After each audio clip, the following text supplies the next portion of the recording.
The teacher explains that this field training is simple. All the first-class students only need to survive one night in the forest. Low-rank monsters have been released around the area, and each team leader has a magic paper that can activate a barrier and call for help. But there's one terrifying rule. The moment they use it, their party will be removed from the first class. At first, everyone thinks it will be easy. Even Levin, the arrogant noble in Oscar's group, acts like he can protect everyone. But after walking deeper into the forest, our guy senses something wrong. Before anyone can react, a strange magic circle activates beneath them, and the whole party is teleported away. When they open their eyes, they are no longer in the training zone. They are in the fifth graveyard, a dangerous place meant for senior students. Oscar immediately realizes this might be a trap and tells them to use the emergency paper, but Levin, being a complete idiot, tears it apart because he wants to use this chance to show off. At first, Levin and his lackeys managed to fight a few beasts using their proud noble teamwork. Levin made shields, the others fired spells, and they acted like this was some grand display of elite magic. But when one beast slipped past them and charged straight at Lily, Oscar stepped in and cut it down with a single fire blade. But later that night, the real nightmare comes. A giant dragon appears from the forest and everyone loses hope. Levin, the guy who kept bragging about protecting them, instantly hides inside an earth cocoon like a turtle and plans to survive alone. With no help, no escape, and a dragon preparing to burn them alive, Oscar steps forward. Instead of panicking, he studies how the dragon gathers mana for its breath. Then he uses that idea with his own magic theory, condensing mana like sword ki. The dragon fires its flames, but Oscar answers with one fire bullet and blasts straight through it, killing the dragon in a single shot. That's when they realized that the commoner they mocked is the truly dangerous one. Well, let's go back a bit to see how a mere 14-year-old can defeat a dragon. In this world, fighters must choose one of two paths. Become a mage who uses powerful supernatural magic, or become a swordsman who relies on overwhelming physical skill and sword techniques. Our guy Oscar chose the path of the sword. Since childhood, he trained relentlessly and eventually became a legendary sword saint, the highest rank a swordsman could reach. He was respected by everyone, defeated powerful monsters, and lived the kind of life most people could only dream about. But despite all his achievements, Oscar secretly regretted his decision. Deep down, he had always admired magic and wished he had become a mage instead. It all takes a dark turn when Oscar is ambushed by mysterious enemies, with the leader wearing a unique pendant. Even someone as powerful as him struggles because the attackers carefully planned everything. During the fight, his innocent disciple is dragged into the chaos, forcing Oscar to prioritize his disciple's life instead. As he reaches the end of his life, his greatest regret becomes painfully clear.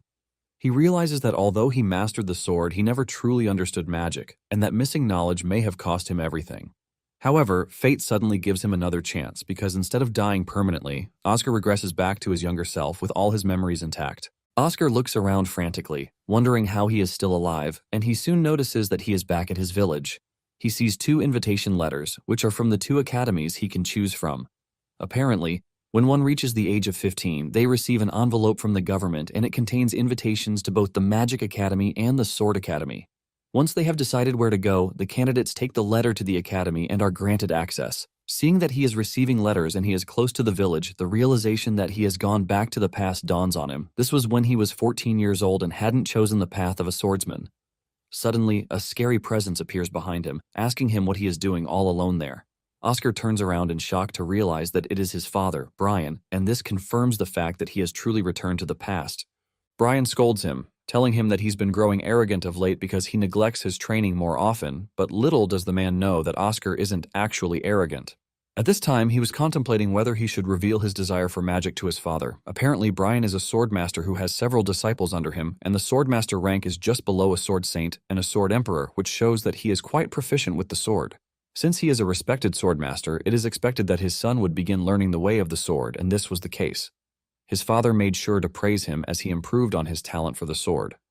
One day, Oscar rushed back home to tell his father how someone showed him magic, and it was beautiful, but this was when things became clear to Oscar. Brian grabbed him, telling him that magic is only meant for the weak, and that Oscar is going to wield the sword. From that day forward, Oscar continued swinging his sword to make sure he was not abandoned by his father, but he couldn't let go of the sword, even though he really wanted to practice magic. In the end, he died at the hands of a mage, and because of this, he is determined to walk the path that he truly wants. Brian then reiterates the question, asking him why he has been neglecting his training, and Oscar lets him know that he's already spent a lifetime with the sword. Brian hears this, and his anger rises from the inside, causing him to unleash a massive sword aura with light swords surrounding him. The overwhelming pressure from Brian knocks those around him to the ground, but Oscar remains calm even under these intense circumstances. The others who are on the ground wonder how Oscar is able to stay this calm, even though Brian's aura is about to crush them. Seeing how calm his son is, Brian finally takes a step back and he admits that Oscar hasn't been playing around after all. He walks up to his son and he pats him on the shoulder, telling him that if he continues this way, he would be glad to entrust the guild to him. After saying this, he departs, and the three dudes with him rush over to Oscar to tease him, telling him that they have been looking forward to coming back home from the academy just so that they can spar with him. One of them is already volunteering to give Oscar a sword lesson, and Oscar remembers that the trio was his companions whom his father always asked him to spar with. When the trio entered the sword academy and awakened their sword kai, they began giving Oscar sword lessons as if they were trying to vent all their past frustrations, and now they are back at it again. Oscar grabs a wooden sword and the dude excitedly tells him to take his stance. Basically, the presence or absence of sword ki creates a huge gap that swordsmanship alone cannot cover, and the trio knows this. Just then, Oscar shocks them and he turns around. He walks toward the lake and he thanks the sword for everything so far, but without hesitation, he throws the sword into the lake. As the sword sinks to the bottom of the lake, the trio laughs at him, believing that he is running away from them, which is why he ditched his sword. The dude, who wanted to spar with him, still proceeds to charge at him while calling him a disgrace to other swordsmen. Oscar turns around with a smile on his face, telling them that he is not going to wield the sword again because he has made the decision to become a mage. Nonetheless, the dude doesn't care, and he tells Oscar that he is not going to hold back just because he is unarmed. He swings his sword hard, but Oscar is able to read his movements. He realizes that the dude is using sword kai to enhance his body and movements, but this is just not enough. Oscar easily dodges the first strike while deciding to give the dude a lesson. He tells him that he must treat the blade as an extension of his own body and not just a tool, but this only gets the dude angrier. He screams at Oscar, telling him not to lecture him, and he starts swinging his sword frantically, but Oscar doesn't even raise his hand before dodging everything. Oscar soon realizes that he is already treating the dude like he is sparring with his disciple from his previous life.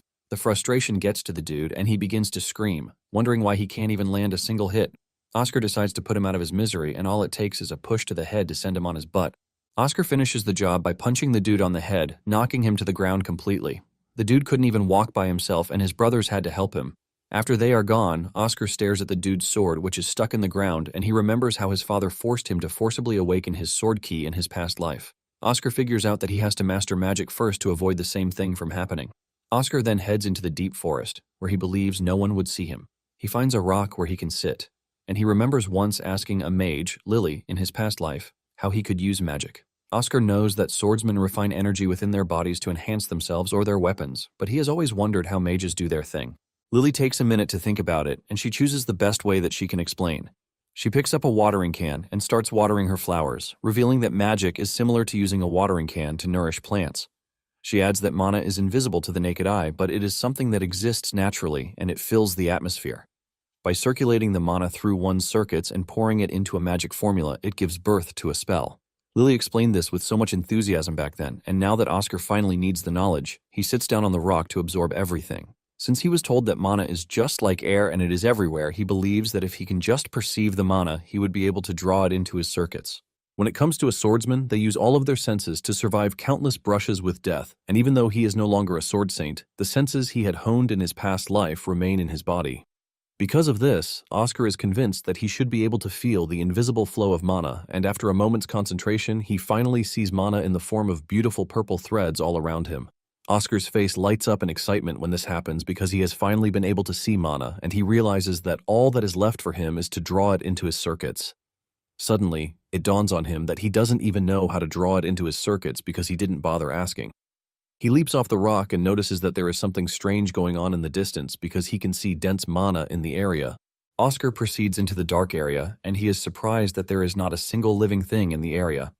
Something strange suddenly lands in front of him, causing him to duck. And when the dust clears, he sees a freaking golem standing above him. Oscar panics, wondering why there is a golem in the area, and out of nowhere, a redhead mage appears from above. She graciously lands on the golem's shoulder while asking Oscar what business he has at her workshop. The question soon gets serious as the golem switches into combat mode with its eyes glowing, and the mage asks Oscar if he is after her research results. She tells Oscar to think well before giving his answer because his life is attached to his answer. Oscar stares intently at the mage because she is someone he has heard countless rumors about on the battlefield. She is considered a hero whose main theater of war was the harsh and frozen north, and she is known as the one-woman army with a golem. She was a hero who commanded a golem capable of matching 1,000 soldiers, the mage of creation, Isabel. Before Oscar knows it, he is dragged into Isabel's hideout, and his hands are chained up while Isabel questions him. Oscar never thought he would run into Isabel this way, and Isabel demands to know which faction Oscar belongs to. Oscar is still overwhelmed by the whole thing, and this vexes Isabel, who wants answers. She unleashes a magic circle underneath him, demanding that he speak or regret it. Oscar screams in fear, telling Isabel to chill out because he obviously didn't resist when she captured him earlier, which means he is not her enemy. This only gets Isabel madder, and she grabs her wand to conjure a fireball as she prepares to send Oscar off. She calls him a nameless mage, and this is when Oscar screams out, telling Isabel that he is not even a mage yet. Isabel is taken aback in shock when she hears this, and she assumes that he is lying. She grabs his head and looks into his circuits, only to realize that he is telling the truth because there is no mana in his circuits. After this, the two sit down for a drink, and Isabel lets Oscar know that he won't be getting an apology, so he should throw the thought out of his mind. Isabel mentions that she just started her position as a professor at the academy, and she is already being targeted by everyone close to her. Oscar is shocked when he learns that Isabel is already a professor at the Magic Academy. Isabel proudly replies that she decided to become a professor because she believes that it is going to help with her golem research. Oscar realizes that a golden chance has just fallen on his lap because if he gets to study under her while she is teaching at the academy, he might finally be able to channel mana into his circuits. Oscar then makes the bold move of asking Isabel to teach him how to manifest mana in his body. Isabel straight up tells him that she is not interested in someone who is as weak and talentless as him. Isabel tells him to finish his drink and get lost afterwards, but Oscar knows that he can't allow this chance to pass him by. Just then, Isabel asks for a refill of her drink from her serving golem, while Oscar is busy wondering how he is going to convince Isabel. Suddenly, he notices an abnormality in the golem's right shoulder and he stands up to tell Isabel that her golem is behaving strangely. Isabel yells at him in anger, asking him if he is spouting trash just to get her attention, but she hasn't finished the statement when the golem spills the tea on her head. Oscar panics, and he rushes over to check on Isabel because the tea is obviously hot. He asks her if she is fine, and he mentions that the circuits near the golem's right shoulder are clogged. Isabel finally calms down to check it out, and she realizes that he is right. She asks him how he knows that her golem is malfunctioning. She gets even more curious, and she grabs his arm, asking him how he knows that it was broken, and he replies that he could see that the mana flow looked unnatural. This is when it dawns on Isabel that it appears that Oscar can see the mana in the atmosphere. Oscar remembers that the mage actually told him that mana is invisible, and Oscar replies that he can see mana. Isabel expresses her surprise, saying this is why Oscar was able to break through her barrier, and this is because her barriers work by interfering with the invisible mana in the air to produce their effects. Oscar starts wondering if this is what the evil mage who killed him meant by talent. After giving it a quick thought, Isabel smiles, telling Oscar that she is going to teach him how to use mana. Oscar is shocked to hear this because moments earlier, she was about to throw him out. Isabel tells him that what she said is that she doesn't care about weak and incompetent men, but as it stands, Oscar has been able to pique her interest. The two shake hands on this, and without wasting time, Isabel takes Oscar to her lecture room, where she has two golems hold a teaching board for her to draw her explanatory notes. Isabel tells Oscar that as long as he is alive, mana is being absorbed into his body naturally, and Oscar gets even more curious about how he is supposed to make it flow through his circuits. Isabel then decides to make an example of this by telling Oscar that he obviously cannot pour tea if he doesn't have a cup, and mana only flows through circuits once a magic formula is introduced. Isabel whips out a magic scroll that has been inscribed with a specific spell, which is the same one she hands out to first years at the academy. Oscar collects the scroll with all curiosity, asking Isabel what kind of magic it is. Isabel decides not to tell him, letting him know that it is a surprise till after he succeeds. Isabel tells him to feel the power circulating inside him and visualize pouring it into the formula in his hand. She asks him if he can do this, and Oscar excitedly tells her that he is going to give it a shot. Deep down, Isabel knows that the task she gave him is something that takes at least a month, but she expects him to be able to do it in 2 weeks if he is really talented. Oscar places the scroll on the ground, and he follows Isabel's instruction to feel the power circulating inside him. He likens this to just when he is refining his sword kai, so he just needs to focus his awareness inward. Oscar closes his eyes and he lets the mana flow through him until it passes into the formula. Just as she said, the mana ignites the formula on the scroll, giving rise to a bright light. Basically, learning mana is like learning to walk on new legs, and no one is born knowing how to walk. One will have to fall times without number, and it is only after understanding how to move one's body that one can finally stand on one's own. Isabel sees Oscar pass the test in minutes, and she freezes up in shock. It is said that those at the top of the magic world get to learn mana faster than anyone else, but she never expected Oscar to learn it on his first try. She wonders if it is because Oscar can see mana in the atmosphere, but she quickly trashes the thought because this alone cannot explain what just happened. However, she cannot help but accept the reality that standing in front of her is an overwhelming talent. Isabel rushes over to pat him on the back, commending him for being able to activate the magic formula on his very first try. Suddenly, Oscar's excitement dies down and he tells Isabel that what he just did isn't good enough. Isabel is confused, and Oscar tells her that what he just did isn't beautiful. He remembers the magic that was shown to him when he was a kid and talks about how beautiful it is compared to what he just did. He points to the formula, saying it is not right, and he lets Isabel know that just like the golem's shoulder, it feels really off. He turns to Isabel, asking her what she thinks about it, but Isabel is so overwhelmed that she can't even give a proper answer. Oscar then mentions that he has realized the simple truth, and it is not that he just wants to be a mage, but he wants to be a mage who can cast perfect and beautiful magic. His eyes light up in excitement while saying this, and Isabel tells him that he should have just rewritten the magic formula if he thought there was something off about it. Oscar rushes over to Isabel, asking her how he gets to draw magic formulas. Later on, Brian is walking through the house when he notices that Oscar's companions are all lying down weak, and he approaches them, asking them what the issue is. The trio freaks out, trying to change the subject, but Brian maintains the question, asking them what happened. The trio then reveals that Oscar was able to defeat all of them pretty easily. Brian finds this hard to believe, and he walks off, telling them to treat their injuries so it doesn't mess with their next day's schedule. Unknown to them, Brian is smiling with pride because he believes that it is finally time for him to grant his son his sword key. Meanwhile, Oscar is learning under Isabel's guidance, and he is blown away by the amount of knowledge that is required to properly use magic.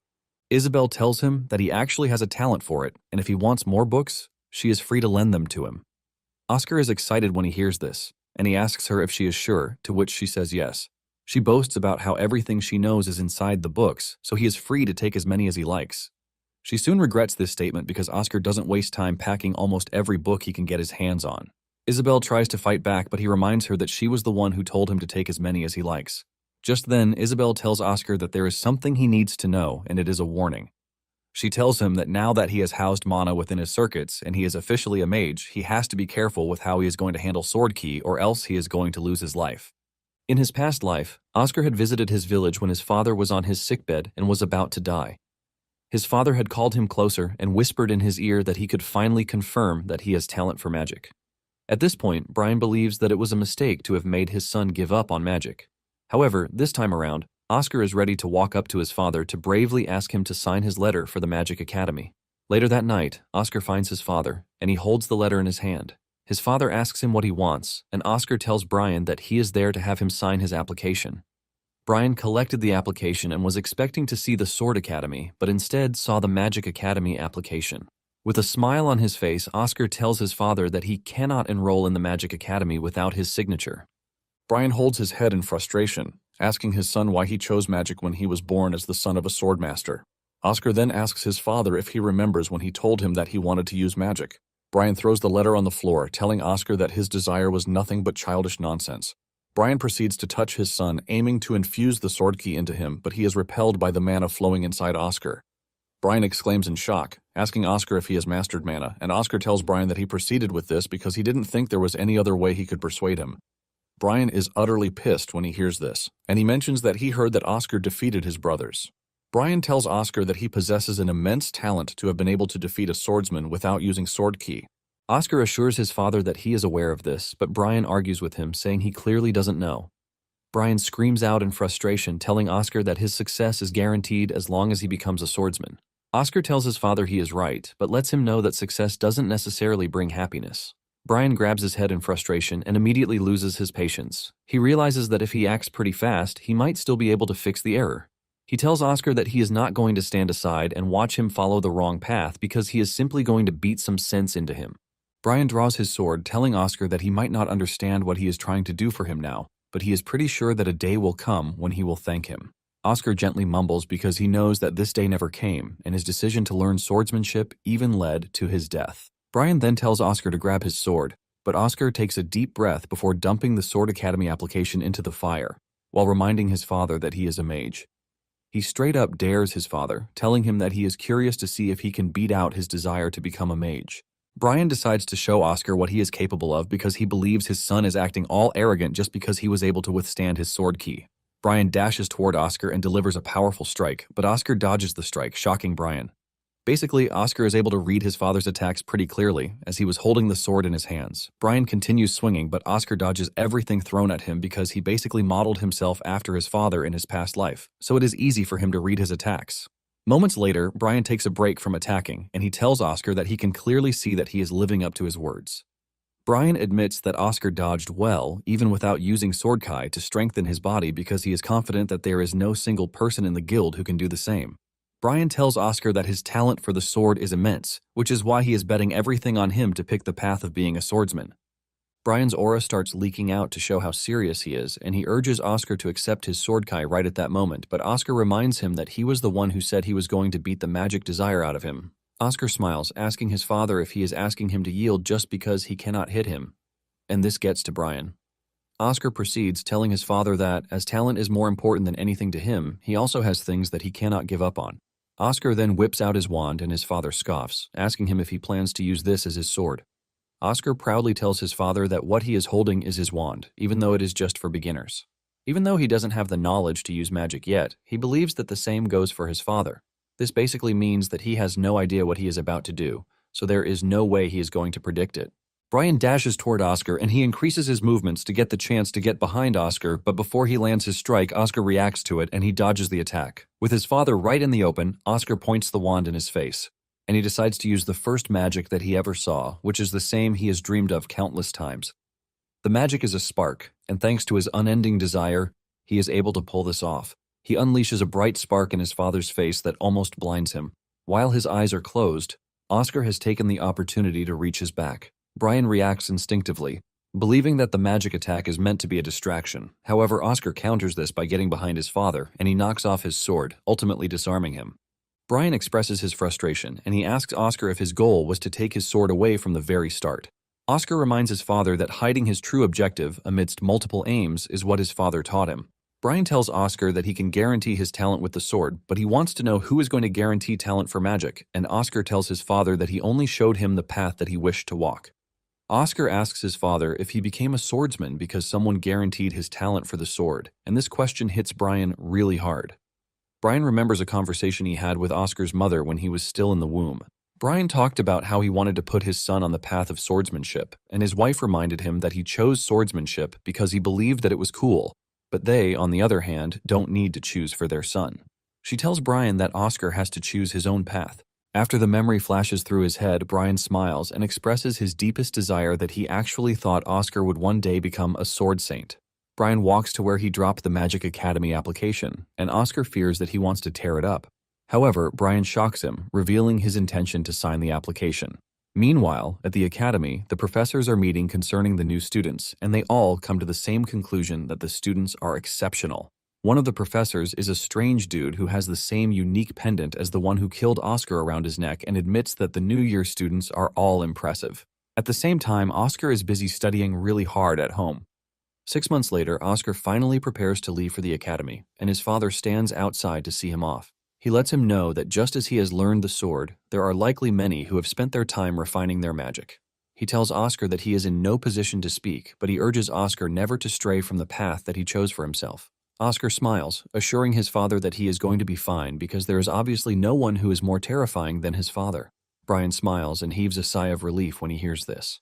Once they are done with their father and son moment, Oscar turns around to leave. Oscar wears a big smile because he can finally attend the Magic Academy that he has always wanted. Soon afterward, Oscar arrives at the Imperial Kirk Magic Academy, and he is blown away by how different everything is. There are students flying around on brooms, and there are miniatures walking around playing musical instruments. Oscar is left in complete astonishment because the academy is completely different from the Sword Academy.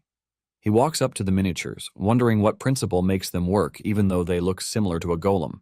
He is in the middle of this when Isabel shows up behind him, telling him that he is going to be late for his enrollment procedures if he continues observing the miniatures. Oscar gets up in excitement as he is happy to see his master, and Isabel asks him if he hasn't been slacking off while she was away.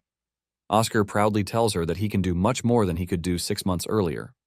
Isabel lets him know that she will be looking forward to this, so she urges him to make sure he surprises her just like before. Isabel then points to the distance, telling Oscar that the first class selection exam is being held over there.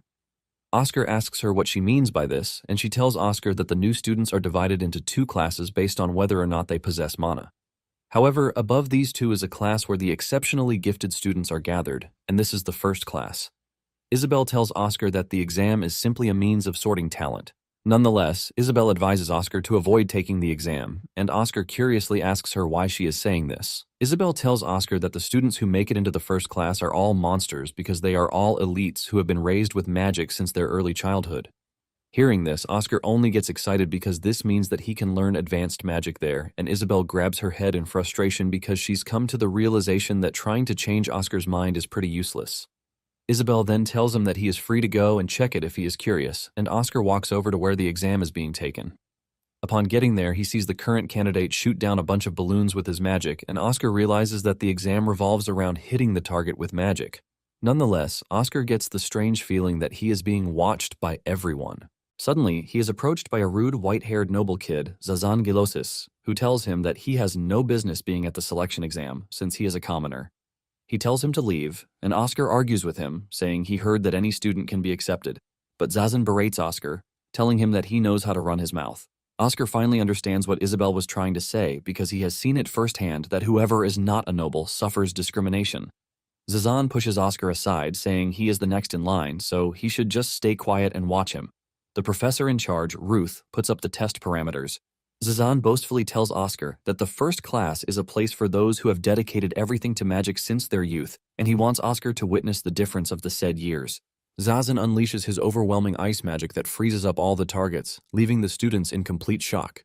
They start glazing Zazan, praising his family's house, talking about how powerful the house of Gilosis is. Some even believe that Zazan has not yet displayed his full power, and hearing the roar behind him, Zazan confidently walks up to Oscar, telling him that he finally understands that someone like him who cannot use decent magic is not welcome. Oscar answers Zazan, telling him that his magic is pretty impressive as he finally gets to see the magic of someone who has poured everything into magic. However, he confidently tells Zazan that everything he just witnessed is a waste, and this shocks Zazan. Oscar walks past Zazan because he is someone who understands the weight of effort and time really well.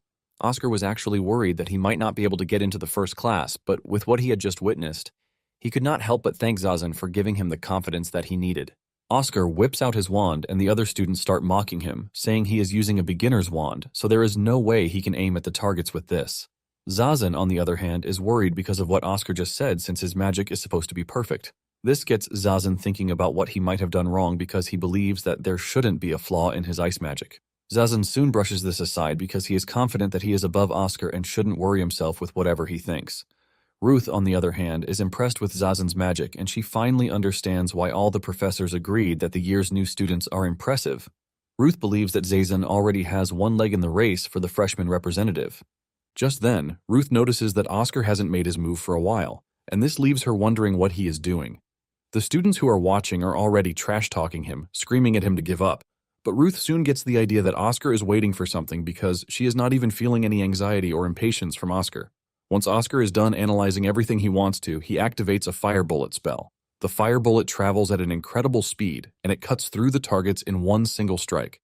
All the targets crash to the ground, shocking Ruth because the attack was so fast that the other students couldn't even see anything. They are all wondering what happened, and even though Oscar was able to hit all 5 targets, the students cannot admit that Oscar did something good, since there are only tiny holes in the targets. They even condemn him, saying he definitely didn't pass with this. Zazan also turns back to leave in disappointment because he was expecting Oscar to use overwhelming magic. Oscar then turns to Ruth, asking her if he has failed the exam, but Ruth confidently tells him that he passed without question, since he hit all 5 targets. Ruth then asks Oscar why he didn't just aim for the targets one by one, since he is capable of doing this. Ruth doesn't want to hear that it is a fluke, and Oscar tells Ruth that Zazan's magic is definitely impressive, but at the same time, he realizes that it was just a waste to use that much mana. Ruth is shocked when Oscar considers what Zazan did a waste of mana. Oscar explains that since the exam was a practical one, assuming combat against monsters, this is why he thought it would be better to suppress mana consumption with the battlefield in mind, and this explanation blows Ruth's mind. Ruth apologizes for delaying Oscar and tells him that he can leave. As Oscar walks off, Ruth is left in complete awe because Oscar had the vision to read the movements of the targets while possessing the courage to wait for the perfect moment. As if this is not enough, he also has the mana control to strike exactly as aimed. Ruth admits that Oscar's magic is not flashy, but it is also not a difficult one. All Ruth can see when looking at him is someone of incredible talent. At the same time, Oscar is thinking about how impressive Ruth's magic was because she was able to make several targets move independently. Suddenly, Oscar senses that there is someone watching him, and with a stern voice, he demands to know who it is. A voice appears out of nowhere, commending Oscar for noticing him. Just then, an old man appears above him, and he introduces himself as Balsamus, the headmaster of the academy. Oscar immediately bows his head to the old man, apologizing for his rudeness because he never knew who he was. Balsamus assures him that it is fine because he was the one who was eavesdropping in the first place. Suddenly, Oscar spots the strange pendant on the headmaster's neck, and he immediately recognizes it. Balsamus notices the hesitation in his movements, and he asks Oscar if there is anything wrong. Balsamus stretches his hands toward Oscar, telling him to offer his greetings. Oscar reluctantly stretches his hand, and just as he is about to take the headmaster's hand, he senses an attack brewing under him, and he immediately leaps backward to dodge the attack. Balsamus is impressed that he dodged the attack, and he tells him that his perception is pretty sharp. Balsamus levitates in the air to get the advantage over Oscar, and Oscar frantically asks him if he is there to kill him while whipping out his wand to prepare for an attack. Balsamus teases Oscar, asking him if he thinks he can take him down with such a small wand. Balsamus then unleashes a powerful wind magic that traps Oscar, and the moment Oscar senses this, he realizes that there is no way out. Instead of panicking or trying to break free, he decides to do something else. He casts a fire spell, and he goes directly for Balsamus, forcing him to block the fire magic to let down his barrier. Balsamus is completely astonished by this because he could see the route that Oscar took. Balsamus completely dispels his barrier, and Oscar crashes to his knees in exhaustion. Balsamus descends to his level, asking him if he is already out of spells, while pointing out the fact that he would have died if he wasn't testing him. Oscar sighs weakly before asking Balsamus what his end goal is because there is no way he put him through such a test just for the fun of it. Balsamus commends Oscar for noticing this, and he starts explaining that there are many in the academy who see magic as a special privilege. Balsamus tells Oscar that he simply wants him to experience the reality of things for himself. However, with how things turned out, he could see that he actually underestimated the extent of his true potential. Oscar finally gets the hang of what the headmaster is saying, and this is basically telling him that if he stands out too much, he is going to be targeted just like what just happened. Balsamus tells him that this is exactly what he is talking about, revealing that there are extremists who do not tolerate the presence of talented commoners. This reminds Oscar of what the mages who killed him said. They had told Oscar that he had too much talent, and they could not overlook his talent. Oscar then asks the headmaster to tell him who they are, and Balsamus takes a deep breath before telling Oscar that knowing their identities would only put him in danger. Balsamus tells him that he should just focus on gaining the power to protect himself within the academy. This statement hits him really deep because he realizes that he would have died if Balsamus were after his life. Oscar then decides to ask the headmaster about the pendant on his neck, and he reveals that it is proof that one is a magic saint. This revelation shocks Oscar because the Magic Saint is a title that indicates the highest rank a mage can get, just like a sword saint. As he prepares to leave, Balsamus drops a badge in his hand, telling him not to lose it because it is going to be useful to him very soon. As he leaves, Oscar finally gets to see how powerful the headmaster is because there is no single disturbance in his mana. At the same time, it dawns on him that he just can't stand around getting all impressed. He had thought learning magic in this life was enough, but after realizing that a magic saint was part of those who killed him, he figured out that there was a possibility that they would target him in this life too. Since this is the case, Oscar comes to the clear decision that he has to surpass the man he was as the Sword Saint. Later on in the classroom, for the first class, Zazan hears some of the students talking about Oscar and the fact that he is the first commoner to have joined the first class. Zazan cuts in, telling them that Oscar is a mere commoner and he is going to be weeded out pretty soon. He hasn't even finished the statement when Oscar enters the classroom, shocking Zazan and those who didn't expect him to make the cut.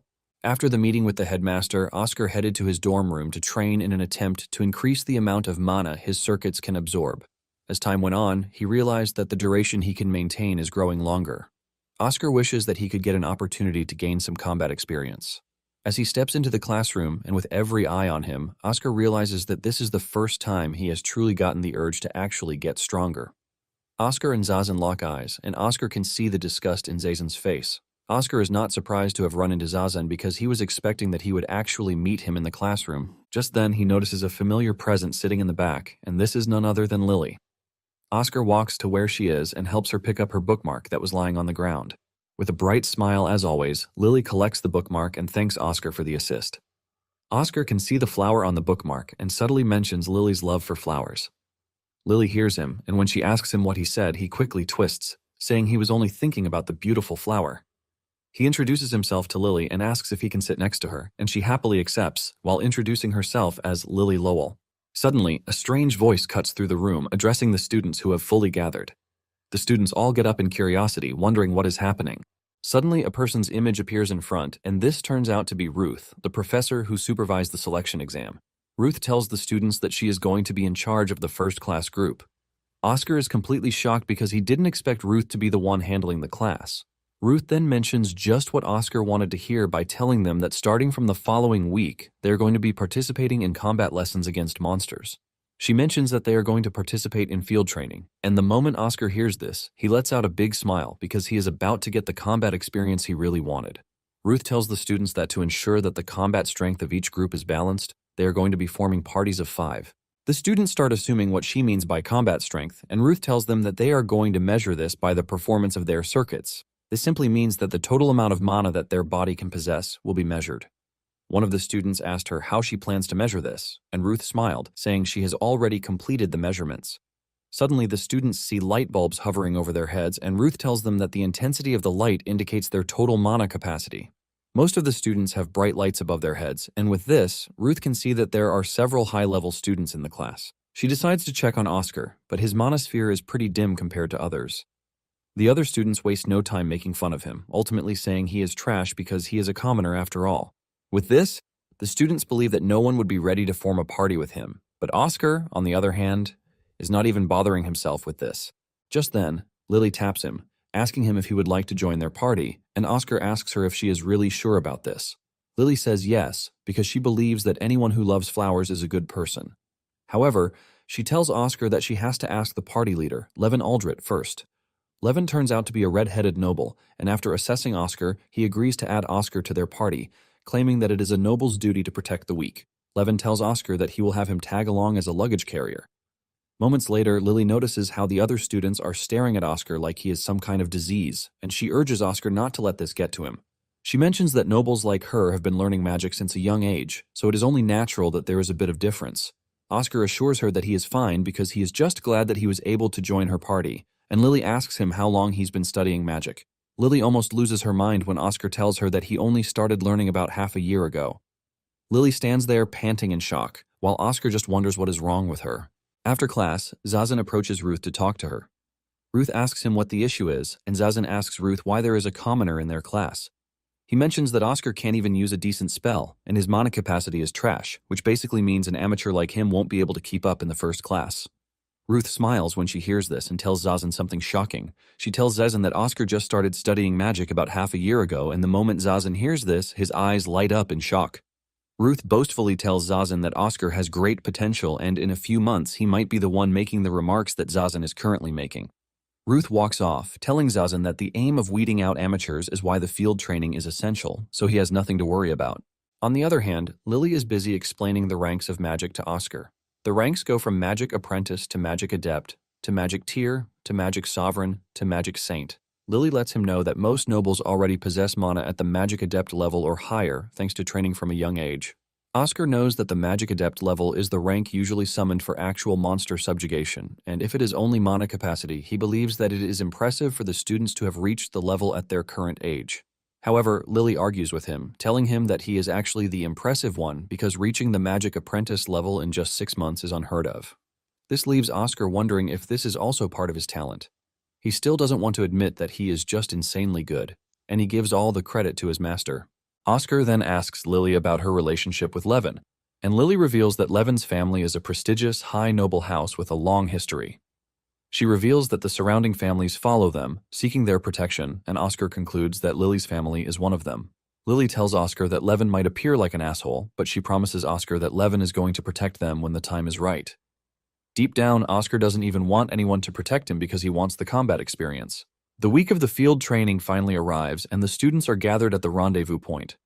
Ruth shows up with another professor, with an eye patch, Eamon, to explain everything concerning the field training. Ruth tells them that low-rank monsters have been released into the forest, and their task for the training is to survive a night in the forest. She tells them that magic papers have been distributed to each team leader, and they are imbued with a defensive barrier and a signal flare spell. She tells them that if they find themselves in danger, they are to use the paper. The students hear this, and they start smiling because they all conclude that this is going to be a piece of cake. Just then, Ruth tells them that whichever party does this will be demoted from the first class, and the smile immediately fades from their faces. Seeing how the mood instantly shifted, Oscar realizes that staying in the first class is pretty important to the nobility.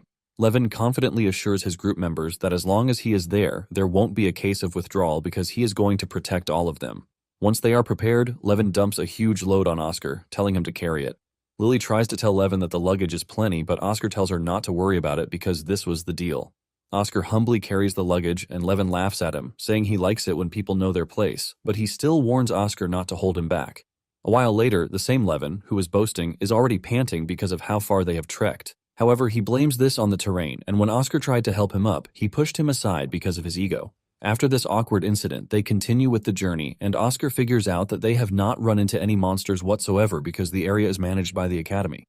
Suddenly, Oscar senses a mana abnormality and he screams at Levin to come to a halt. However, Levin yells back at him, asking him who the hell he is ordering around.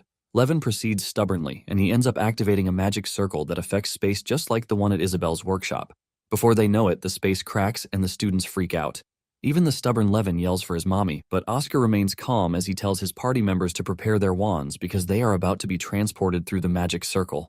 After the dust settles, Lily realizes that they've been teleported to another forest. She carefully looks around, and to her horror, it turns out to be the 5th graveyard. The other team members are shocked to hear this because this area is reserved for training seniors. Another dude questions how they got to a place like this when they are merely freshmen. Oscar wonders if the magic circle was a trap set by someone. He notes it might be the same group who murked him in his past life. Since this situation can be considered an emergency, Oscar suggests using the magic paper to call for help. However, Levin, who had crowned himself captain, suddenly rips the magic paper, leaving them stunned.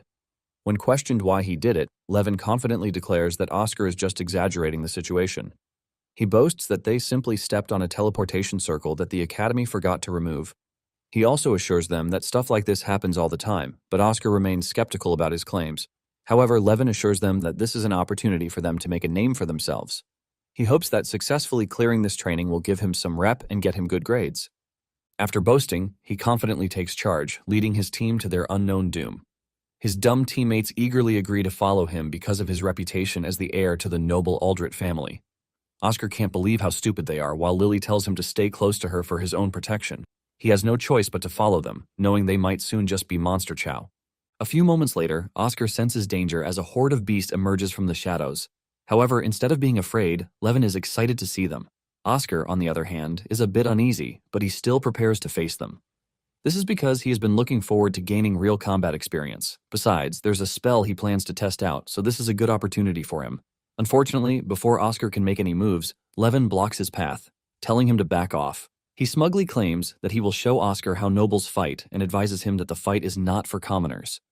Oscar is confused and wonders what the brat means by how nobles fight. As soon as the beasts charge forward, Levin pulls out his magic wand. He confidently slams it to the ground to activate the Earth Shield Shell magic. The spell raises a giant boulder in front, separating them from the beasts.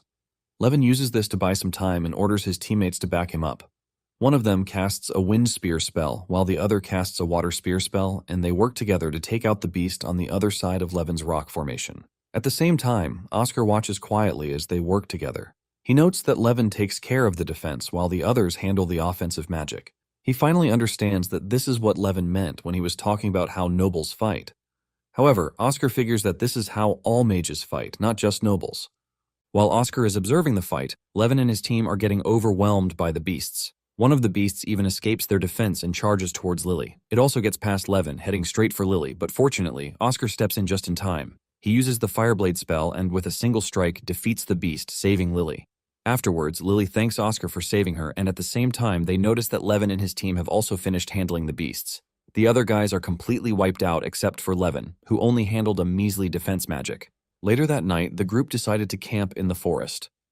Levin continues to roast Oscar for being a commoner and mentions that Oscar is lucky to have seen how nobles fight. Oscar humors him and even commends them for their combined efforts at defensive magic. Hearing this, Levin is disappointed with Oscar's mediocre reaction to his so-called noble awesomeness. Unbeknownst to Levin, combined magic is not what Oscar wants. What he wants is to be a powerhouse on his own and do individual magic, the kind that is more powerful than the mage who killed him in his past life. Oscar also wants power that can break through the strongest magicians, including the headmaster. He worries that their current speed of training is too steady to give him that kind of result. Shortly after, Lily interrupts Oscar's thoughts to offer him a cup of coffee. She wants to thank him for saving her, even though she was supposed to be protecting him. Oscar tells her not to worry and asks her about the magic she used during battle. He wants to know why some spells were powerful while others didn't carry any strength.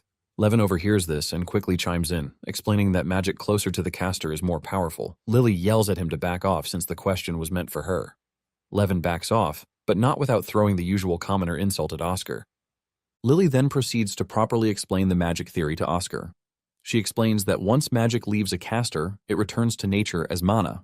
Oscar realizes that this is why cast magic disappears in the air. As usual, his brain begins to calculate another magic theory. Since magic formulas only activate when the right amount of mana is infused in them, Oscar wonders if a spell's effectiveness can be increased. Just then, his train of thought is interrupted when Lily complains that she might have made her coffee a little too dense. Oscar then stares into his own cup and, from her words, gets an idea. Lily tries to call his attention, but Oscar's mind wanders to his new magic theory on how to increase the effectiveness of a spell. He then finally realizes this theory is similar to using sword ki. Somewhere in the forest, Professor Eamon watches Oscar and his team from a magic circle. It turns out that their whole situation was his doing, and he's impressed that Levin handled the situation. Apparently, Levin's family, the Aldrits, are famously known for being the hardest to deal with. Since Levin is an obstacle, Eamon decides to up the game to remove him from ruining his plans.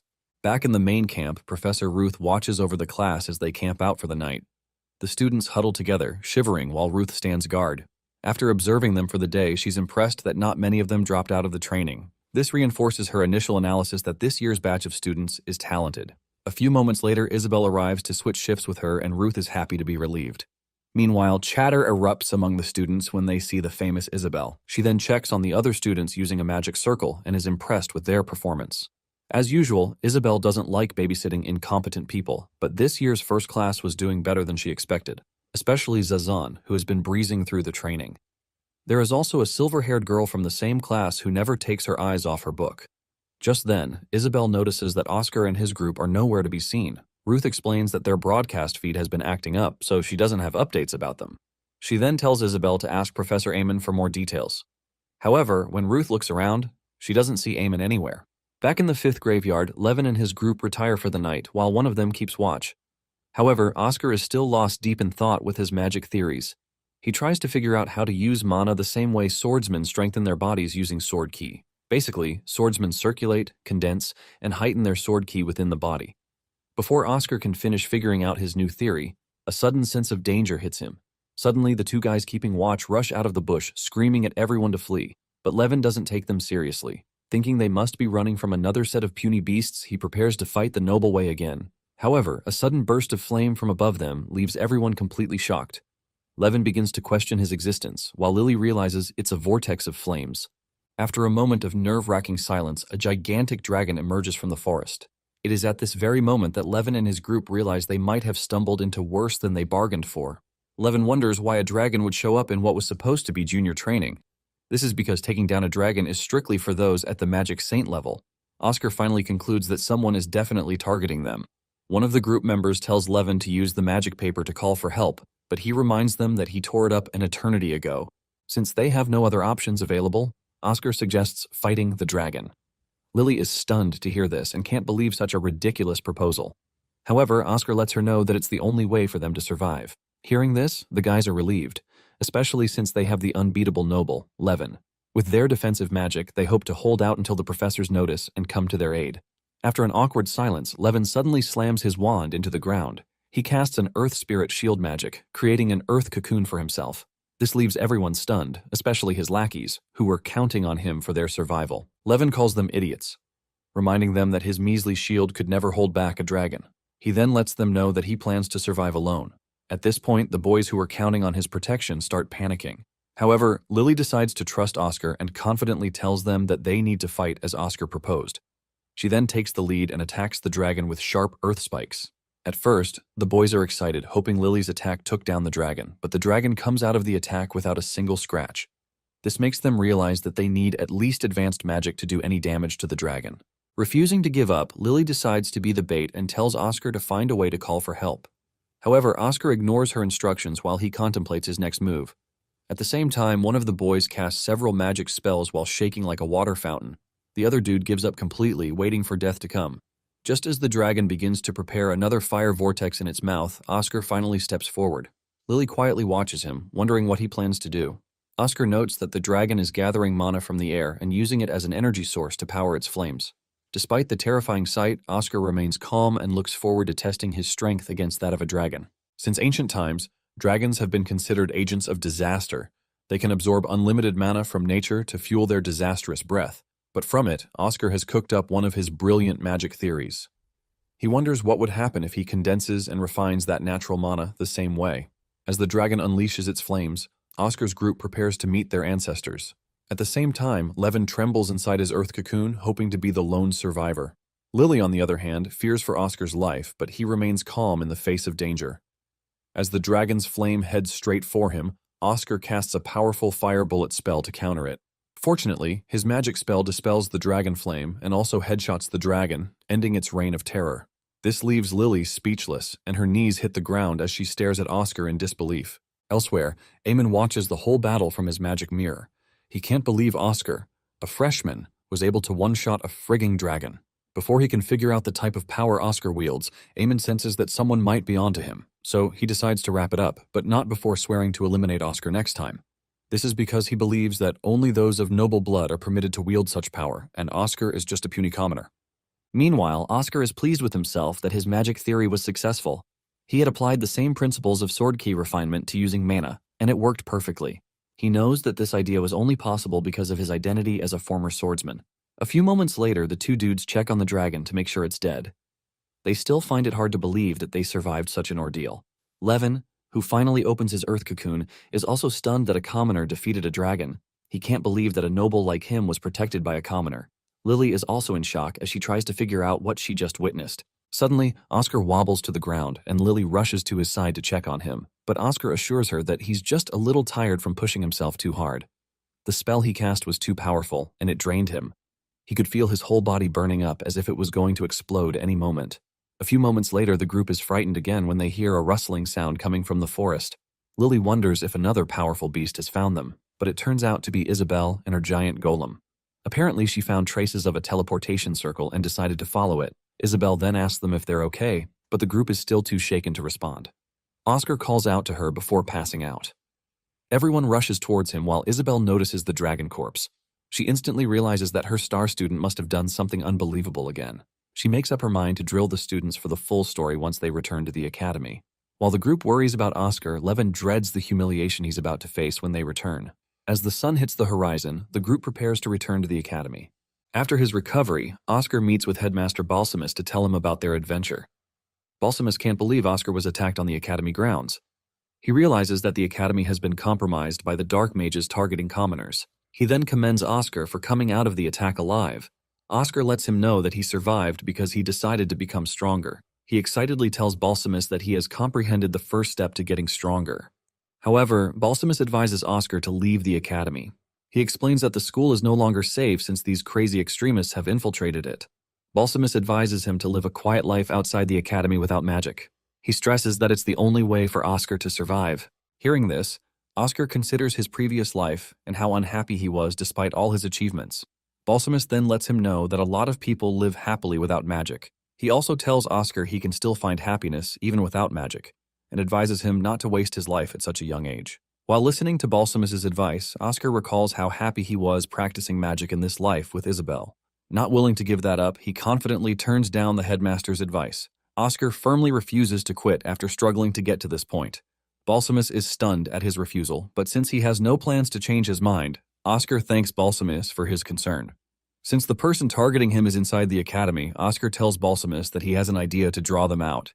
This piques Balsamus's interest, and he asks Oscar to tell him about the plan. Oscar then boldly declares that he'll simply be the bait and drag them out of the shadows. Balsamus is stunned to hear this and asks Oscar if he's not afraid to die. Oscar boldly lets him know that he doesn't plan to join his ancestors anytime soon. His response makes Balsamus laugh like Oscar just cracked some funny Kevin Hart-level joke. Oscar is surprised and wonders what he said to make the old geezer laugh. Seeing the puzzled look on Oscar's face, Balsamus quickly apologizes. Since Oscar is determined to fight back, Balsamus decides to support him. The two of them then shake hands to seal their newfound partnership. Afterwards, Balsamus tells Oscar to get a new magic wand.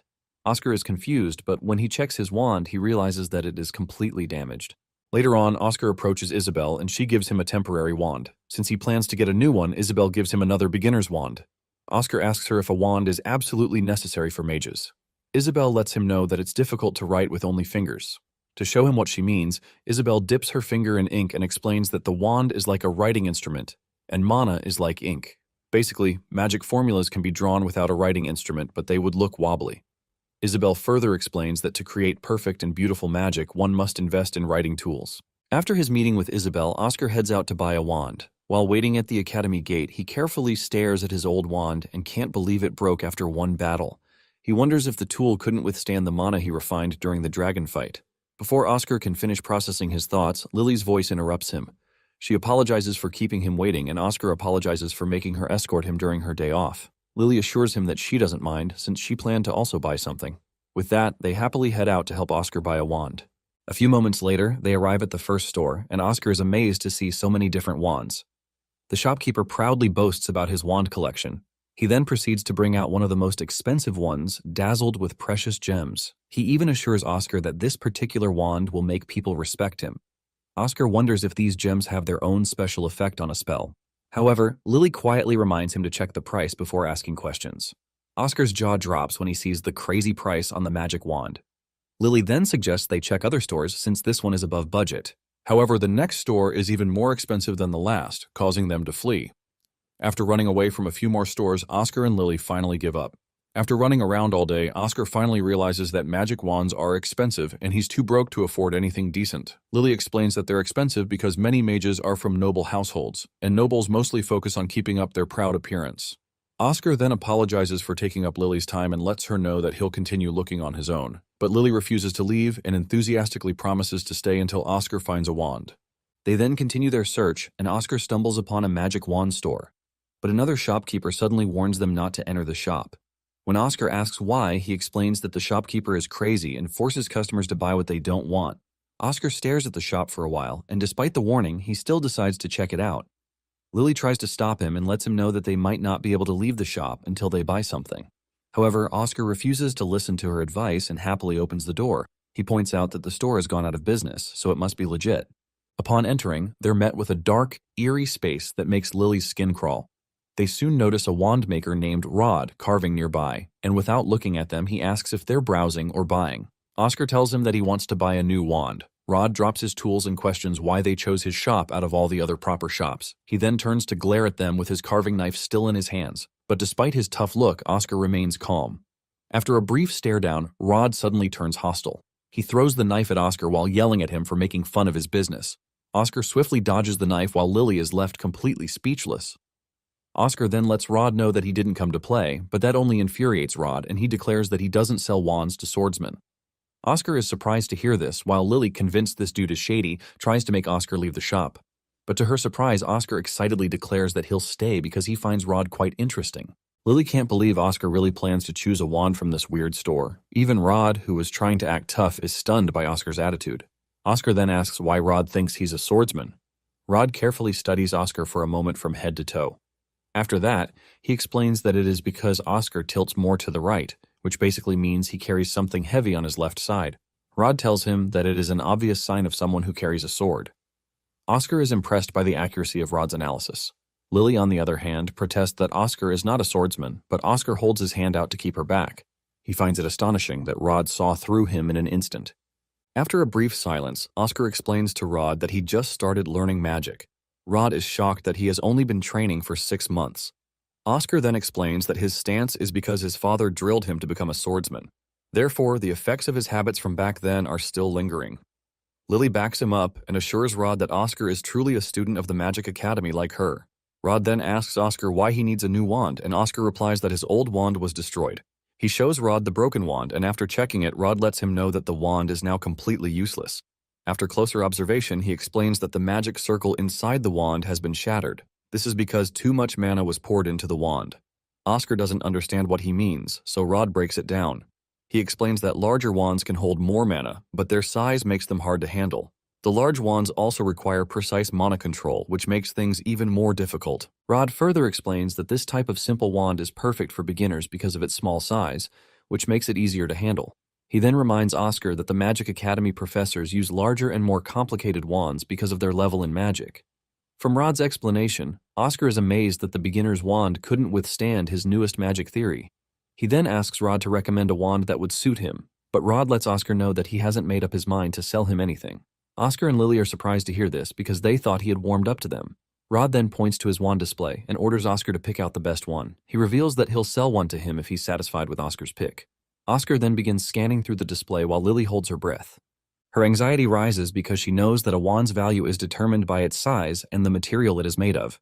Basically, magic wands with rare materials are very expensive because they have a higher mana affinity. Just then, a magic wand on the top shelf of the display catches Lily's attention. After carefully studying it, she realizes that it is made from a precious wood called Haganami wood. Lily knows that the price of this wand is enough for one to live comfortably in luxury for a whole year. She silently prays for Oscar to notice the wand, but her prayers go unanswered. As usual, everything with Oscar is crazy as his eyes land on the most unremarkable wand in the store. He picks up the wand and waves it around like he just won the lottery and proudly declares that he'll settle for it. Lily is speechless, and Rod is stunned by his choice. Lily hurriedly points to the most expensive wand and begs him to change his mind. However, Oscar lets her know that he was asked to choose a good wand, not the most expensive. Lily is puzzled as she wonders what he means by a good staff. Rod then asks him why he picked that particular one. Oscar replies that he simply chose it because of a warm feeling. Rod tells him that it is just some old beat-up wand, but Oscar points out that it's still in one piece despite being old. He explains that the most terrifying thing on the battlefield is a broken weapon mid-battle. Oscar points out that the wand's function has not been compromised despite being battered on the outside. He further adds that the wand looked like it was made considering the user's needs. Rod is impressed with Oscar's words and quietly steps away, leaving them puzzled. Before he leaves, Oscar asks if he plans to sell him the wand, but Rod says it's not for sale. He explains that he made it for his son a long time ago.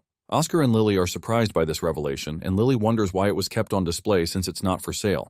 Rod reveals that it's because the owner broke before the wand did. However, he refuses to go into any more details about the death of his son. He simply tells Oscar that the wand is too old and cannot be considered a good wand anymore. He then quietly heads back to his workstation while Lily decides it's time for them to leave. She promises to stay with Oscar until he finds a place to buy a good wand. Oscar is a bit disappointed that Rod didn't sell him one because their interaction was quite interesting. But just as they turn to leave the shop, Rod calls them back, leaving Oscar surprised. He tells Oscar to wait while he gets a wand that suits him. Lily and Oscar are excited when they hear this because all their hard work has finally paid off. The moment Rod leaves to get the wand, Lily heaves a sigh of relief. She had been so nervous since the moment they walked into the store. Oscar apologizes for troubling her and asks if she's curious about the kind of wand Rod plans to give him. Unfortunately, Lily's nerves are still settling, and she isn't excited about this particular adventure. However, she can tell that Oscar is clearly enjoying the whole thing. Suddenly, Eamon arrives at the shop and is stunned to see them there. Oscar and Lily are also surprised to see him, and he questions why they're there. An awkward silence falls on the room as Eamon grips his whip tightly as if preparing for a face-off. Oscar stares straight at him without blinking, while a clueless Lily happily asks Eamon if he came to buy a wand. Eamon vaguely replies just as Rod returns and cheerfully greets him. Eamon acknowledges Rod before rushing out of the shop as if being chased by debt collectors. He tells Rod that he'll be back later since Rod is busy attending to customers. Lily rushes out to see him off, but Eamon has already put some distance between them. Lily worries that they may have interrupted the professor's business with Rod. Throughout the exchange, Oscar remains calm and quiet. A few seconds later, Rod cleans up the magic wand and hands it to Oscar as his new companion. Oscar's eyes light up like Christmas Eve as they scan over the not-so-pretty magic wand. Lily recognizes that the wand was crafted from a precious tree known as the Origin Tree. Apparently, this great tree is a giant tree that is found in a certain island nation. It grows in any climate, and no matter how harsh the environment, its trunk never withers nor decays, and its leaves remain ever radiant while its branches are replaced in cycles after several decades. Lily is shocked to see a wand made from the Origin Tree's branch because it is known as the best material and considered a rare treasure. Rod is impressed that Lily knows her onions, and he lets her know that the wand can withstand a crazy amount of mana.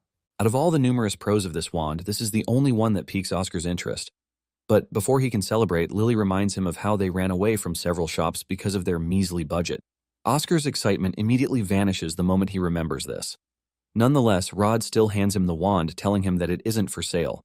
He explains that it was crafted as a gift for his late son. He planned to give it to him after his return from the front lines, but the boy didn't make it. Oscar carefully collects the wand like a fragile egg while Rod returns to his station. He assures them that he doesn't need payment for the wand. When they remain silent, Rod firmly repeats himself, telling them that he has no intention of selling a different wand to Oscar. He explains that it is because no other wands in his shop suit Oscar. Convinced, Oscar tightly holds on to his new gear and humbly thanks Rod for the gift. Rod quickly dismisses him and tells him to test the wand. Oscar then holds the wand properly as he closes his eyes to channel mana into it. Rod carefully observes as Oscar connects with his wand. At the same time, Oscar can feel a weird sensation as he pours mana into the wand. Even though it's his first time using the wand, this sensation makes him feel like he has wielded it for a long time. The moment Oscar finishes, Rod barks at them to leave his store quickly. He claims that he needs to open the store to actual paying customers. Before leaving, Oscar decides to ask about Eamon's appearance. He asks Rod if Eamon frequently comes to the shop. A few days later, Oscar's classmates stare at him and Lily as they chatter about their encounter in the 5th graveyard. The school already chalked up the accident to a faulty teleportation circle. Everyone is amazed that Oscar and his group made it back in one piece. They even gossip about how Levin acted like a total coward and grit their teeth, roasting him for being a wimp. Suddenly, the sound of a whip cracks, causing the class to fall silent as Eamon arrives. He then scolds them for ignoring his esteemed presence and whispering during his class. Terrified, the students all apologize in unison while Oscar calmly stares at the professor. Rod had told him that Eamon was the captain of his late son's squad. Apparently, Eamon was there on the battlefield when Rod's son died, and he was also the one who brought the news to Rod. After the boy's passing, Eamon brought back the old wand as a memento for Rod. Lily was emotional when she heard the story. Rod even praised Eamon for being a good guy, and he told them how Eamon was nice to his commoner son despite being a noble himself. Oscar's eyes widened when he heard this and pointed out that Rod's son must have been more incredible at magic than nobles since his wand looked heavily used. Rod was stunned to hear this and wondered how Oscar knew that his son was an exceptional mage. After hearing Rod's story, Oscar had finally gotten the answer he had been looking for. He also notes that Eamon was one of the professors in charge of the field training, which makes him a suspect. After much thought, Oscar finally concludes that Eamon is definitely the mastermind behind the attack on his life. Oscar remains calm, and since Eamon hasn't realized that his cover is blown, he decides to use this as his chance to strike first. Later, Eamon checks in with his organization via a communication magic circle. The sinister voice praises Eamon for successfully completing his mission on the battlefield. They commend him for doing exceptionally and going above their expectations. The voice also reminds him that they expect him to accomplish the same result at the Magic Academy. Eamon is visibly uneasy as he replies that he will do as expected. As if sensing his hesitation, the voice asks him if the school mission is harder than the battlefield. Eamon hurriedly replies that it is not, and the voice lets him know that they require quick results. After the transmission ends, Eamon remains in the same spot, clearly worried. Meanwhile, at the headmaster's office, Oscar reveals his findings to the headmaster. Balsamus is shocked to learn that Eamon was the one behind the attack. He finds it hard to believe because Eamon is considered a hero who can risk his life for his comrades. Oscar tells Balsamus that he knows about Eamon's heroic deeds, but he's certain that he's the culprit. Seeing how determined Oscar is, Balsamus decides to take his word for it. However, he lets Oscar know that he can't make any move without concrete evidence. Oscar calmly declares that he's going to be the evidence. Balsamus is puzzled to hear this, but Oscar explains that he's going to bait Eamon to strike as he did during the training. He wants to create a situation with few witnesses to bait Eamon into striking again. Oscar is sure that Eamon will not let go of such an opportunity to come after him. As Balsamus considers the idea for a moment, his eyes fall on a note on his table. The note details an escort mission for the Imperial Princess, so it's the perfect opportunity to lay a trap as Oscar suggested. Apparently, the Imperial Princess, Ariel, was supposed to enroll in the first class. However, her enrollment was delayed due to a backlash from the hereditary magic passed down through generations of the royal family. During class, Ruth tells the class about Ariel's situation and announces the mission to escort Ariel back to school. Basically, a group will be sent to the imperial capital to bring her back to school. Ruth had gathered the most exceptional students of the first class for the mission, including Oscar, Zazen, and the quiet girl who does nothing but bury her face in a book all day. Oscar notes that this mission is truly perfect to bait Eamon into targeting him. After briefing them on the mission, Ruth asks if they have any questions, and Zazen raises his hand. As usual, he decides to pick on his favorite commoner, Oscar. Since everyone on the mission is considered exceptionally talented, Zazan asks Ruth if Oscar's power matches theirs. To his shock, Ruth replies that it does, and further adds that Oscar's power has even surpassed the class based on his performance on the field training.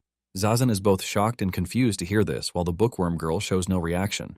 Despite Ruth's assessment, Zazan refuses to accept it. He boldly states that Oscar is barely at Mana apprentice level, and from what he noticed, he can't even use basic magic. Oscar remains calm while listening to Zazan roast him. Like some jealous brat, Zazan whines that he doesn't get why everyone praised Oscar despite his mediocre talent. He witnessed Isabel and the headmaster praise Oscar. Now Ruth had joined them. Zazan refuses to accept this, especially with the recent field training grading where Oscar surpassed everyone. Frustrated by all this, Zazan angrily challenges Oscar to a duel, telling him to show him this so-called power that has been driving everyone crazy. Oscar is taken aback by the challenge because he was just trying to mind his business. Ruth is frustrated that this mission to escort the princess might be doomed, with the team acting like over-entitled brats. To make sure nothing disrupts the team spirit, Ruth agrees to the duel and announces that the loser will be removed from the escort mission. Without hesitation, Zazan accepts the duel, while Oscar remains in the background like a supporting character. Before he can figure out what's happening, Oscar finds himself in the battleground in a match he didn't even consent to. As he stares at his staff, Oscar wonders how the hell things came to this point. While he's still questioning his very existence, Zazan eagerly prepares to show off his superiority as a noble. The moment he raises his wand, Zazan casts a spell summoning huge icicles above Oscar. He then yells at Oscar to get ready to face his wrath. At the same time, Oscar makes up his mind to face this fight head-on, knowing he has bigger fish to fry. Besides, losing the duel is not an option because of his plan to bait Eamon on the escort mission. After sorting his thoughts, Oscar finally accepts Zazan's challenge. Although praised by everyone for being a talented genius of the House Gilochis, Zazan struggles with an inferiority complex that no one knows about. He's a perfectionist who is never satisfied. Even though everyone praises him, Zazan is never satisfied with his skills. Apparently, among the families specialized in ice magic, House Gilochis is considered the strongest lineage. However, compared to his perfect brother, Zazan feels insignificant. Zazan lacked innate talent for magic growing up, so he worked twice as hard as everyone else. He wanted badly to live up to the expectations of those around him and catch up to his brother. More than anything, Zazan challenged Oscar because he wanted to be a mage worthy of the noble Gilochis' name.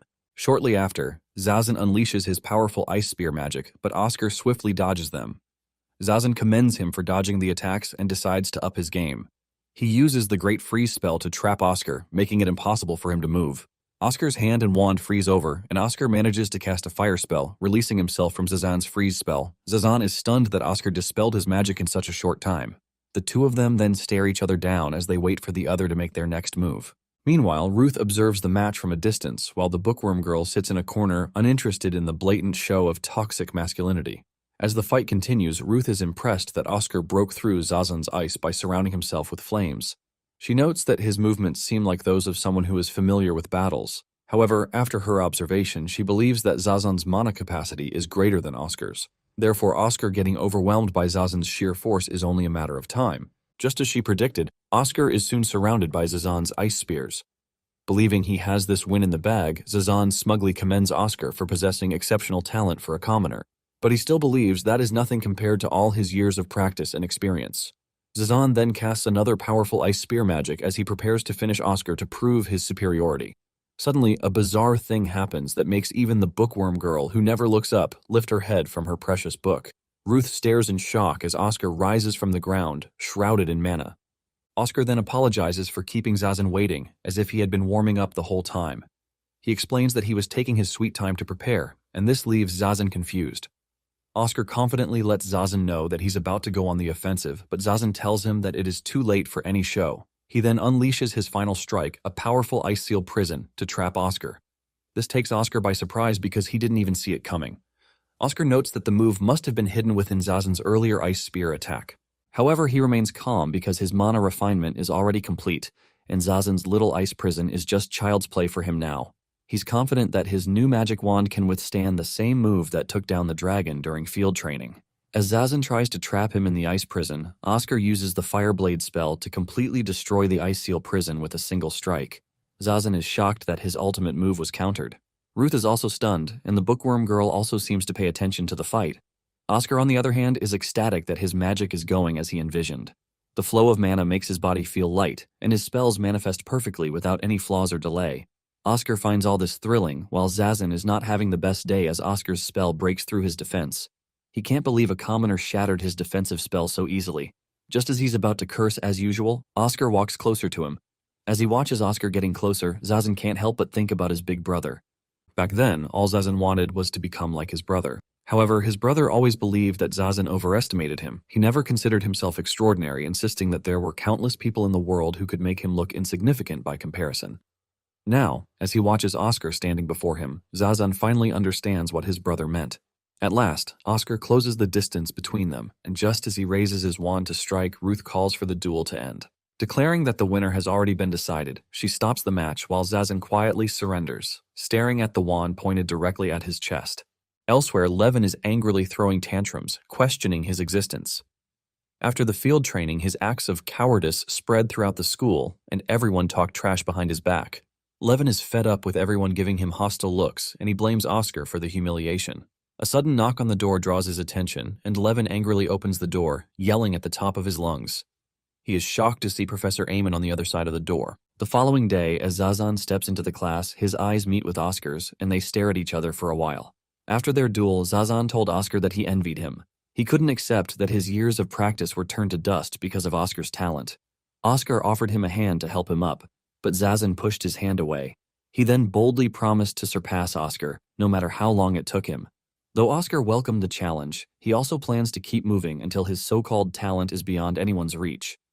Now that his spot in the escort mission was secured, Oscar looks forward to dealing with Eamon the following day. Later during class, Ruth announces that she will be conducting another mana measurement session. Just then, Levin strolls into the classroom, looking calmer and with his right arm bandaged. Ruth lets him know that he's late for class, but Levin completely ignores her. He heads straight for his seat, ignoring all the side talks and mockery from the students. He briefly pauses when he sees Oscar, but then quietly sits down, ignoring him. Oscar senses something wrong and wonders what happened to Levin's arm. A few moments later, Ruth yells for the class to shut up as she proceeds with the mana measurement. After class, Lily praises Oscar for increasing his mana capacity in such a short time. Oscar says it's thanks to his new wand, which now feels like a part of himself. Lily wonders if she should also get a new wand at Rod's store. Suddenly, Levin stops him, drawing the attention of a few nearby students who continue mocking him behind his back. Rather than starting a fight, Levin bluntly asks Oscar to teach him how to become stronger. Caught off guard, Oscar asks what exactly he means. Irritated, Levin tells him to stop playing dumb and reveals that he already knows Oscar's secret. The statement immediately puts Oscar on edge, leaving him wondering what Levin could possibly know about him. A short while later, Oscar follows Levin to the training grounds, surprised to see that Levin had even reserved the place for their late-night meeting. Wanting answers, Oscar asks what secret Levin is talking about, but Levin accuses him of pretending to be clueless. Levin then claims that the power Oscar used to defeat the dragon was granted to him by someone else. By this point, Oscar is more confused than ever, wondering what kind of nonsense Levin is talking about. This infuriates Levin further as he believes that Oscar is trying to toy with his noble intelligence. He then starts yelling as he laments that everyone treats him like a fool. Suddenly, Levin's bandages tear off as his hands swell, revealing that one of his arms has turned into a monstrous spiked arm. This sudden turn of events leaves Oscar completely bewildered as he watches Levin's arm morph into something else. Even Levin is confused by the transformation since he probably skipped reading the terms and conditions like me. Oscar quickly checks on him, but Levin has no idea what is happening to him. Since he was probably promised some Iron Man-level transformation, Levin complains that this isn't what he ordered. Unfortunately, his Temu-ordered robotic arm continues to transform, putting him in great pain. At the same time, several spikes emerge from the ground, almost skewering Oscar like a rotisserie chicken. Fortunately, he swiftly dodges the spikes while carefully observing Levin. Oscar notes that Levin is moving like someone under something's control. Remembering that Levin said something about receiving power, Oscar finally figures out who might be the mastermind. Meanwhile, Levin continues to lament about his pathetic life and refuses to accept that he messed up during the field training. He doesn't believe he did anything wrong by wanting to survive on his own. As if finally feeling the weight of what he did to his group members, Levin reveals that he truly wanted to protect everyone, if only he had the power to. While he's distracted, Oscar uses the opportunity to charge in. Levin takes a swing at him with his ugly arm, but Oscar easily dodges the strike. Before Levin can make another move, Oscar knocks him out cold from behind before gently laying him down on the ground. Afterwards, he barks at Eamon for using an innocent dude as a pawn in his games. Oscar knows that Eamon must be watching the whole thing nearby, so he calls out to him to show his face. Just as Oscar notices crows swirling above him, Eamon appears amidst them. With his whip in hand, he boldly scolds Oscar for being an insolent commoner.